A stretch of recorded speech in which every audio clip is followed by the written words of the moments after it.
Nella tarda mattinata di oggi si è aperta una fessura profonda, forse oltre 1 metro, sul terreno stradale in prossimità della chiesa e del bivio per la cittadella scolastica a Borgo San Giovanni. Il crollo è dovuto al cedimento di un tubo delle fognature di dimensioni ridotte.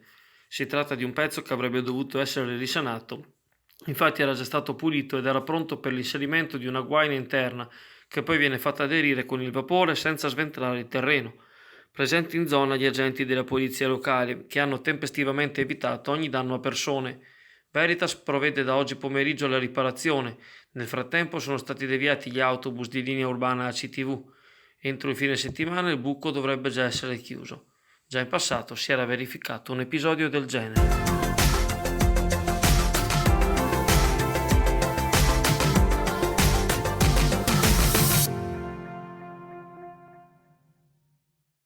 Ancora agguati ai mezzi pubblici nelle serate di Mestre. Dopo la tripletta ai danni del tram, a metà della scorsa settimana, sabato alle ore 23 un autobus di linea urbana 4L, tra i più affollati solitamente percorrendo la tratta che unisce Piazzale Roma al Corso del Popolo, è stato centrato da una pietra al bivio tra via Lazzari e via Colombo, che ha sfondato il vetro di una delle porte di accesso e mandato in frantumi. Data l'ora non c'erano molti passeggeri a bordo, ma visti anche i recenti precedenti, l'allarme è stato immediato e la paura altrettanta. Il bus è stato prontamente sostituito. Subito è stato contattato il 113. Le indagini della polizia appureranno le analogie con gli episodi di via San Marco e via Poerio. Non si escludono le piste che portano le baby gang imperversanti in città, capaci di servirsi di fionde come di pistole ad aria compressa.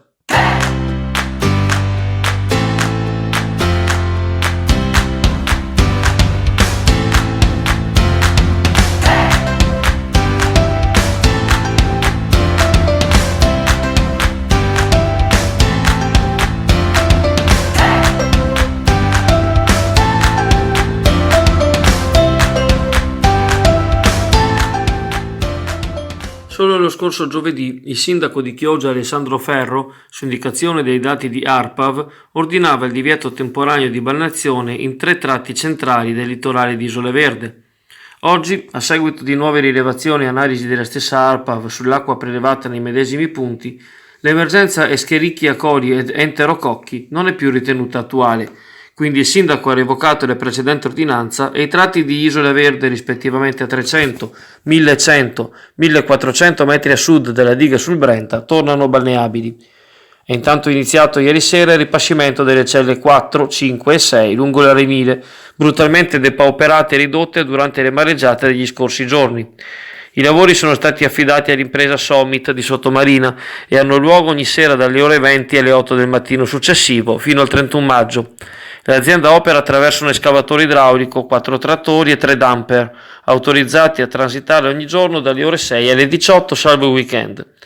Il mese di maggio, disastroso meteorologicamente al di là delle mareggiate, ha avuto forti ripercussioni sulle presenze. Giorgio Bellemo, presidente dei concessionari balneari riuniti in Ascot, nell'ottica della destagionalizzazione provoca chiedendosi se non sia il caso di rivedere il calendario scolastico, considerata la possibilità di condizioni clementi per settembre e ottobre.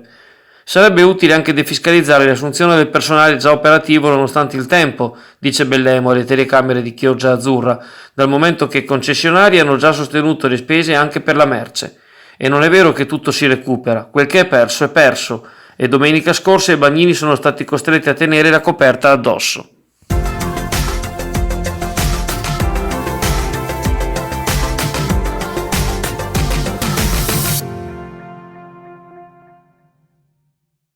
Tra i premiati con uno dei riconoscimenti alle belle notizie durante la cerimonia per il Clodiense dell'anno c'è anche Laura Doria, l'attivista per i diritti dei bambini e degli animali che nel 2018 e nel presente anno è riuscita a far sistemare alcuni dei parchi cittadini. Anche in questi giorni Doria è attiva sul fronte del piccolo giardino alla fine di Punta Poli. Lo scorso martedì 14 ha protocollato al comune di Chioggia una lettera sottoscritta da 52 residenti dove si espongono le criticità dell'area verde interna alla rotatoria, comprendenti alcune giostre per l'infanzia. Ora praticamente queste giostre non ci sono più. Un'altalena è stata rimossa e non più ricollocata, alcune parti sono arrugginite. Le attrazioni a molla sono abbandonate, la fontana non funziona, le panchine hanno bisogno di manutenzione e la recinzione è da sistemare, presentando elementi vetusti, distrutti o sporgenti. Eppure il piccolo giardino continua a essere frequentato ogni giorno dai bambini, grazie a giochi di fortuna che i genitori hanno creato da soli, essendo l'unico spazio verde di un'isola già gravata da problemi pressanti.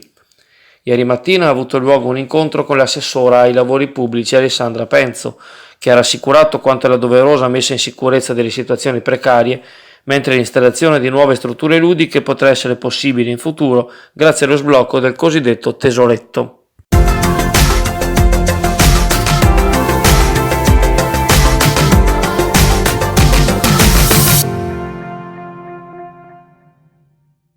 Sono quasi gli ultimi fuochi della campagna per le elezioni comunali a Cona e 3 candidati a sindaco stanno portando a termine gli incontri forse decisivi con la popolazione. Ieri sera, nella sede della Proloco a Conetta, l'alfiere del centrosinistra Franco Necchio ha presentato i possibili consiglieri della sua lista Insieme per Cona e gli argomenti del programma che applicherà qualora fosse eletto sindaco. Sullo schermo sono scorse le slide che parlavano di blocco dell'aumento della tariffa di asporto rifiuti con revisione del piano finanziario di Veritas, di acquisizione della ex base militare per evitare che diventi un centro di identificazione ed espulsione destinato ai migranti una volta che lo Stato l'avrà dichiarata bene dismissibile, e ancora interventi di manutenzione straordinaria agli alloggi popolari. Inoltre, Necchio si impegna alla riapertura tempestiva del centro anziani, all'acquisto di attrezzatura per i vigili urbani, la protezione civile con radio e automezzo e per l'ufficio tecnico. Infine la sistemazione dei cimiteri di Cona con nuova linea idrica, di Cantarana con nuovi loculi e Foresto, allo scopo di renderli agibili anche alle carrozzine. A Pegolotte ieri sera il candidato della Lega, di Fratelli d'Italia e di Progetto Civico Alessandro Aggio ha ospitato l'assessore regionale allo sviluppo Roberto Marcato e il presidente di Ater Venezia Raffaele Speranzon. Sempre a Pegolotte, al centro civico, venerdì 24 maggio concluderà la sua campagna il sindaco uscente Alberto Panfilio, che si ricandida alla testa della lista Fare Bene Comune per dare continuità all'azione amministrativa degli ultimi anni.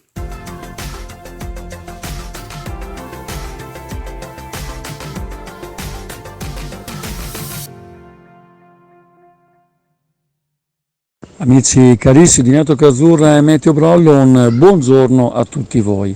Dunque la goccia fredda che ha interessato buona parte del centro-est italiano lentamente si va spostando verso l'Austria, Ungheria e Slovacchia, causando quindi un netto miglioramento delle condizioni del tempo. Ovviamente non avremo una situazione altopressoria in grado di dare bel tempo ad oltranza, ma semplicemente un miglioramento dello stesso. Quindi ci aspettiamo tutto sommato una buona parte della mattinata e del pomeriggio alternata con nuvole schiarite, anche le temperature dovrebbero guadagnare qualche grado in più portandosi fin verso i 20-21 gradi.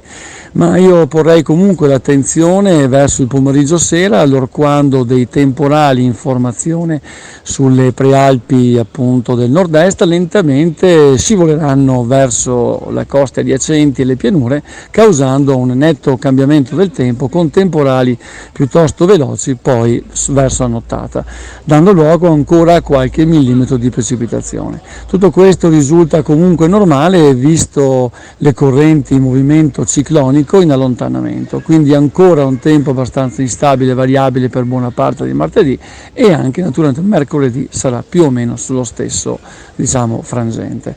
Per giovedì prevediamo un aumento pressorio, quindi una spinta dell'anticiclone azzoriano verso le nostre attitudini che dovrebbe dare appunto una certa stabilità.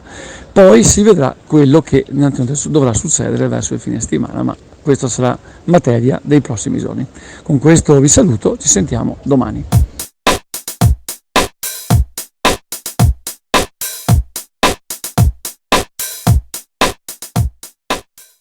Voto Rosanna Conte, scrivo Rosanna Conte, voto Rosanna Conte, scrivo Rosanna Conte, voto Rosanna Conte, scrivo Rosanna Conte, voto Rosanna Conte, scrivo Rosanna Conte.